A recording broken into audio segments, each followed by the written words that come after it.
Good morning, ladies and gentlemen. Have you ever been told by your parents to not talk to strangers? Well, one little girl learned that lesson in a way she would never forget. Now, let me tell you the story of the Little Red Riding Hood. Once upon a time, there was a dear little girl who was loved by everyone who looked at her, but most of all by her grandmother. And there was nothing she would not have given to that child.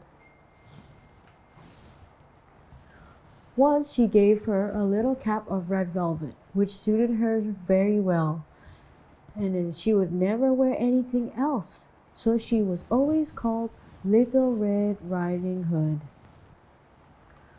One day, her mother said to her, "Come, Little Red Riding Hood. Here is a piece of cake and a bottle of wine. Take them to your grandmother. She is ill and weak. Set out before it gets hot, and when you are going, walk nicely and quietly and do not run off the path."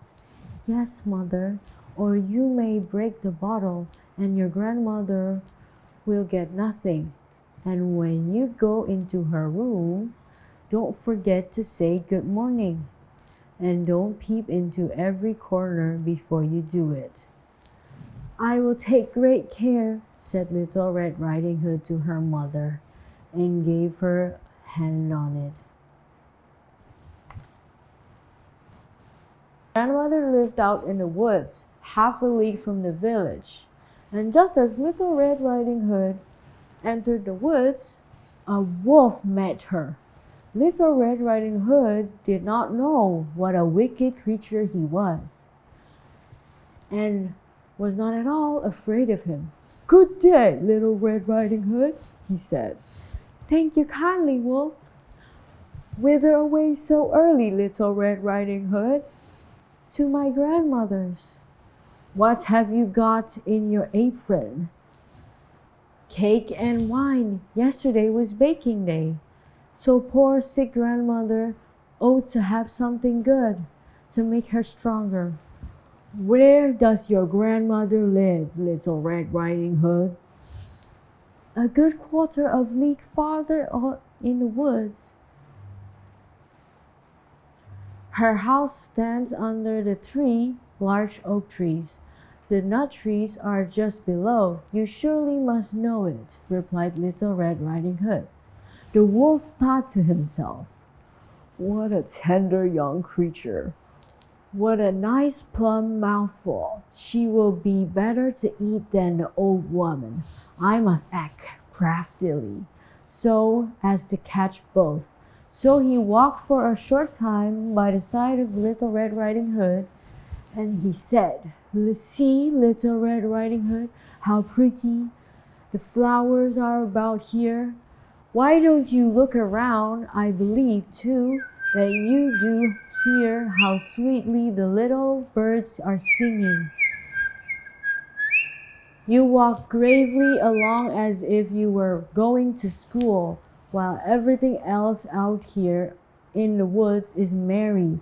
Little Red Riding Hood raised her eyes, and when she saw the sunbeams dancing here and there, she thought she through the trees and pretty flowers growing everywhere, she thought, "Suppose I take grandmother a fresh flower? That would please her too. It is so early in the day that I shall still get there in good time."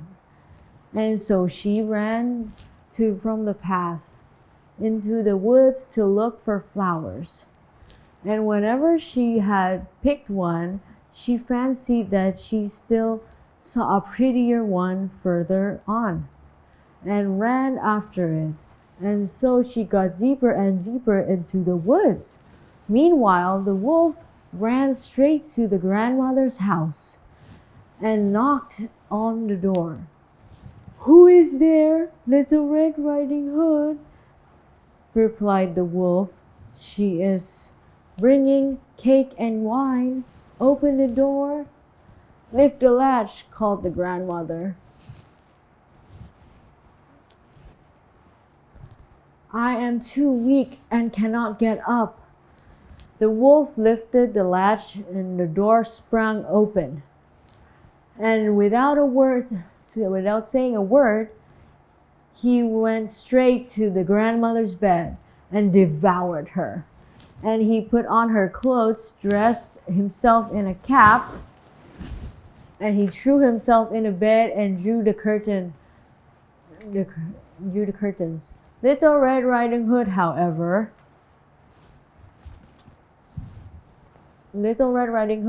had been running about picking flowers. And when she had gathered so many that she could carry no more, she remembered her grandmother and set out on the way to her.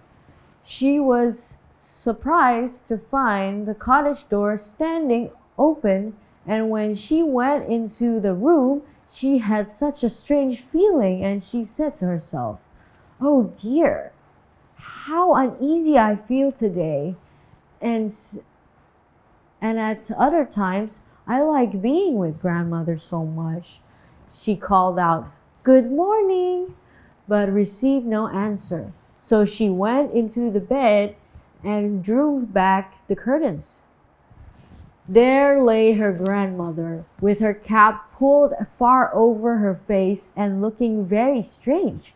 "Oh, grandmother," she said, "what big ears you have! The better to hear you with, dear," was the reply. "But, grandmother, what big eyes you have!" she said. "The better to see you with, my dear." But the grandmother, "What large hands you have! The better to hug you with, dear." "Oh, but grandmother, what a terrible big mouth you have!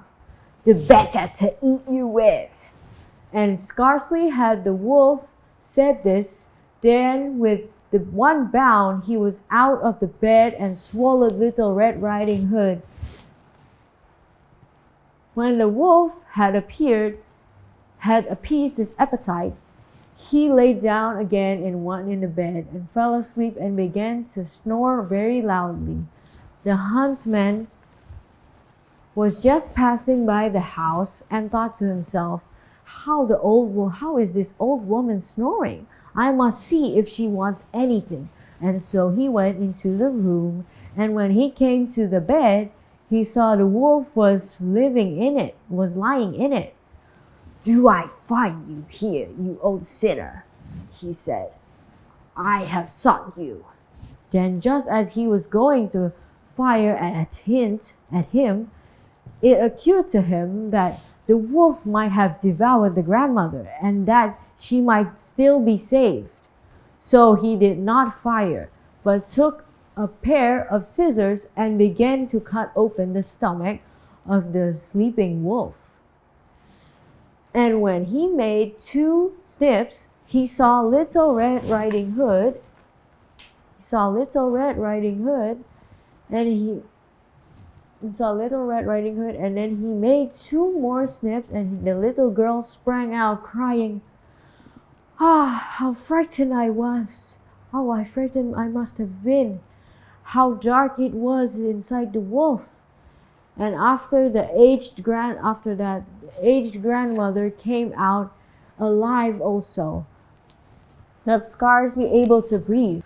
Little Red Riding Hood, however, quickly fetched great stones, with which they filled the wolf's belly, and he awoke, and he wanted to run away. But the stones were so heavy, he collapsed at once and fell dead. Then all 3 were delighted. The huntsman drew off the wolf's skin and went home with it. The grandmother ate the cake and drank the wine which Little Red Riding Hood had brought, and revived. But the Little Red Riding Hood thought to herself, "As long as I live, I will never leave this path to run into the woods when my mother has forbidden me to do so." It is also related that once, when Little Red Riding Hood was again taking to the old grandmother, another wolf appeared and spoke to her and tried to entice her from the path. Little Red Riding Hood, however, Little Red Riding Hood was on her guard and went straight forward on her way, and told her grandmother that she had met the wolf, and he had said good morning to her, but with such a wicked look in his eyes. Had not been on the public road, she was certain that the wolf would have eaten her up. Well, said the grandmother, we will shut the door so that he may not come in. Soon afterwards the wolf knocked and cried, Open the door! Grandmother, I am Little Red Riding Hood, and I am bringing you some cakes.